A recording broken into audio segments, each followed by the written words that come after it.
Well, as the title of the video says, thanks Fulham.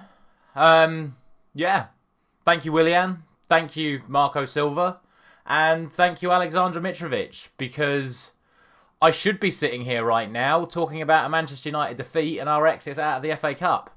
And I should be talking about how poor a performance it was, and like I said, I should be sitting here talking about a defeat, but I'm not.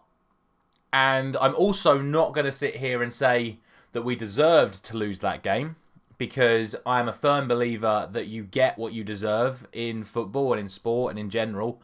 I think there are only very, very, very rare occasions where a team actually doesn't deserve to lose or draw in certain situations, and today is not one of those occasions. Simply because when a player chooses to deliberately handball the ball on the goal line to prevent a goal, when a manager decides to interfere with a VAR review against the rules and encroaching on the referee while he's making his decision, and when your star striker decides to react to the first two decisions by physically shoving the referee and also getting a red card, then as far as I'm concerned, you deserve to lose that game, because the actions of those three individuals have left your side with 9 men against 11 and facing a penalty and without a manager for the remainder of the game. So I don't care what the scoreline says. I don't care about the performance of anything up until that point.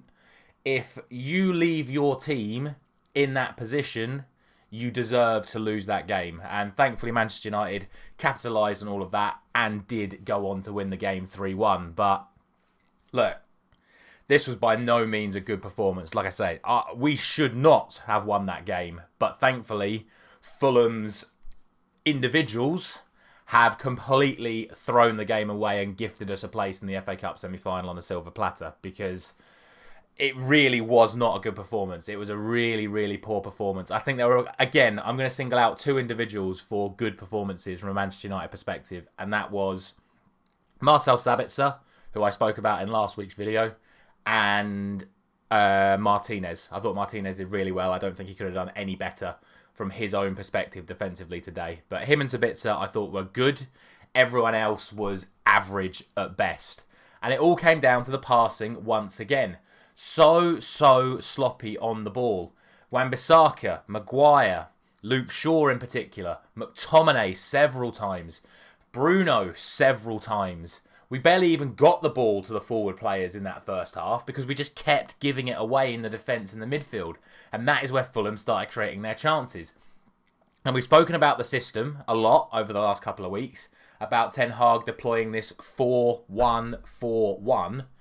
And again today, it didn't work. We started the game with McTominay as the solo CDM, Bruno and Sabitzer pushing forward as box-to-box midfielders, and the wide players and the striker. And clearly it's something that Ten Hag wants to do. It's obviously the style of play that you see from the big teams like Real Madrid, Man City, Liverpool, etc. You have one holding midfielder. I'm an advocate for it, like I've spoken about before. But this Manchester United team is not used to playing like that yet. And it's just not quite working at times because we're just leaving that solo CDM completely exposed. And that is what was happening to McTominay in the first half. So all of those Fulham chances, I say all of them, the vast majority of those Fulham chances came from sloppy passes from the defence or midfield, giving it away to Fulham's midfield, then leaving McTominay in several 2v1 situations, which resulted in the ball then being shifted out wide, balls into the box, chances created for Fulham. Thankfully, Ten Hag noticed this, and around about the 25th to 30th minute mark, he moved Sabitzer further back alongside McTominay, and we went back to the usual 4-2-3-1 that we've been using over the last few years. And we started playing a bit better, but not a lot better. There's no sugarcoating it. We played better defensively because we had that extra protection in midfield, but offensively we were still very, very poor, and we were still giving the ball away. And we went in at half-time, thankful that it was only 0-0, and we came out for the second half, and second half syndrome struck again. Sloppy, but also lazy. Not putting enough effort in to close down Fulham when they had the ball, giving away even more chances, and eventually the goal comes from a corner. Now, I know there's some debate over whether or not Marcus Rashford was trodden on in the lead up to that goal, but I didn't think it was a foul. I thought it was a perfectly legitimate goal from Mitrovic. And that was what we deserved, as I go back to talking about deserved. Fulham deserved to be ahead at that point in time. We did not deserve to be winning the game. We were playing poor, Fulham were playing better, and they got the goal that they deserved. That then triggered a substitution from Erik ten Hag, which completely changed the game. It was a huge gamble to do this, but he took off our holding midfielder in Scott McTominay, moved Sabitzer essentially to the holding midfielder and put Bruno Fernandes as then the creative holding midfielder. So an awful lot of pressure on the pair of them in there because they're not holding midfielders. I rate Sabitzer very highly, you know this, but he is not, of all of his attributes, I would say tackling is probably still his weakest, but he is still a good tackler of the ball. But what that actually allowed us to do was start creating more chances because our two best ball players were now in the midfield where we needed them most. Bruno's passing seemed to improve from that point onwards. Also having Rashford move down the middle, Sancho being put out on the left, Antony became a threat on the right-hand side. The team just felt a little bit more in control, and that's where chances for us started to be created. Now, again, there were very wasteful opportunities. Antony, as always, giving the ball away on the right-hand side, trying to cut into his left foot enough times. Rashford didn't really look that sharp today, but he was still sort of creating stuff. Weghorst, for me, offered absolutely nothing today. It was one of, if not his worst performance so far in a Manchester United shirt. Very disappointed in Weghorst today, but other than playing Rashford up front, we haven't really got any other options right now. And then, like I say, Sancho was on the left. He started to look a little bit more threatening on that side.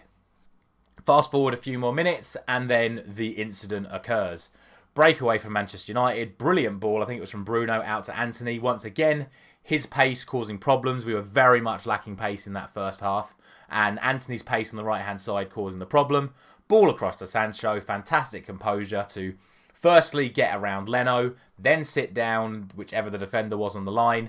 And he takes the shot. It wasn't the best of shots. I understand why he tried to hit it high, because he knows that the Fulham player in Willian can't use his hands to block it, even though that's obviously what he chose to do. I think he could have just rolled it in the corner, to be honest, but he put some height on it. Then obviously all the things happen. Willian gets penalised for the handball. Silva gets sent off. Willian gets sent off. Mitrovic shoves the ref. Mitrovic gets sent off. Bruno scores the penalty. It's 1-1. And from that point on, you can't really talk about it in any other circumstance other than it was literally 11 men against 9 without a manager. And we obviously push on. 2 minutes later, great play around the midfield, ball out wide. Because they're only down to 9 men, more players can start committing into the box. Sabitzer finds his way into the box. Great cut back from Shaw and a beautiful back heel from Marcel Sabitzer to make it 2-1. And at that point in time, as I've already spoke about, United now the team deservedly in the lead. And my personal player of the match, my Manchester United player of the match, I have to say, because I did agree with the sponsor's decision to give man of the match to Palhinha. I thought he was outstanding and definitely someone we need to be looking at this summer as a replacement / stand-in for Casemiro. I think he is the type of player we were missing today, and I thought he was outstanding. But my Manchester United player of the match, Marcel Sabitzer, grabbing his first goal in a Manchester United shirt, and thoroughly deserved from his perspective as well for the efforts that he put in. He was, in my opinion, like I say, the best player in a Manchester United shirt. He was the one that was actually making passes consistently all game. Movement around the pitch was very, very good. Strong in the tackle, creating chances, and finally scoring his first goal. Nothing really Fulham can do from that point onwards. They throw on some substitutes at the end, pile everyone forward to try and grab an equaliser to force extra time. Counter-attack, massive overload because we've got 2 extra players. Bruno smashes it in. 3-1, game over, and on to face Brighton in the next round. So, lots to take away from it because, like I say, this performance was nowhere near the sort of level I would expect of a Manchester United team. But, thanks to the absolute chaos and the shenanigans from Fulham, we have been gifted yet another progression in a cup competition, and we move on to that semi-final. But performances definitely need to improve if we are going to win said competitions, being the Europa League and the FA Cup. And improvements needed with some very tough Premier League games on the horizon to secure our top 4 place and our Champions League spot for next season. Thankfully, though, we have an international break where we can have that mini reset. Everyone goes off and does their own thing. We'll reconvene in 2 weeks' time and then get ready for the next games. But look, slightly worrying signs over the last couple of weeks. I would have expected a slightly better response from the Liverpool defeat. Obviously, it was a good one against Betis in the first leg, but the Southampton game, the Betis second leg, and today's games were not very encouraging. So hopefully we'll see some signs of improvement after the international break. But at the end of the day, all that really matters is its progression to the semi-finals of the FA Cup. As always, let me know down in the comments your thoughts on everything that happened in that game, everything around the absolute madness of the 3 red cards, your thoughts on the formation setup, who should be playing in the holding midfield role. If Casemiro is unavailable, should it be McTominay? Should we be trying Sabitzer and Bruno as a pair in there? Should we be trying Lindelof or Martinez as a holding midfielder? And I'm also going to say your thoughts on Harry Maguire, because he was getting a lot of stick from the crowd once again today. So worrying signs for him. Hopefully he can impress for England once again during the international break. And before we go, as always, if you are new around here, please do consider subscribing to the channel. We do reactions to all of the Manchester United games, and we will be doing reactions to all of the England games over the course of the international break. We will, of course, be doing predictions daily during the European qualifiers over the next couple of weeks. So another reason for you to be subscribed, because we are going to be posting consistently over the international break as well. A final reminder for you to drop a like on this video if you have enjoyed it. And I will see you again at some point at the start of next week with my first England video of the calendar year.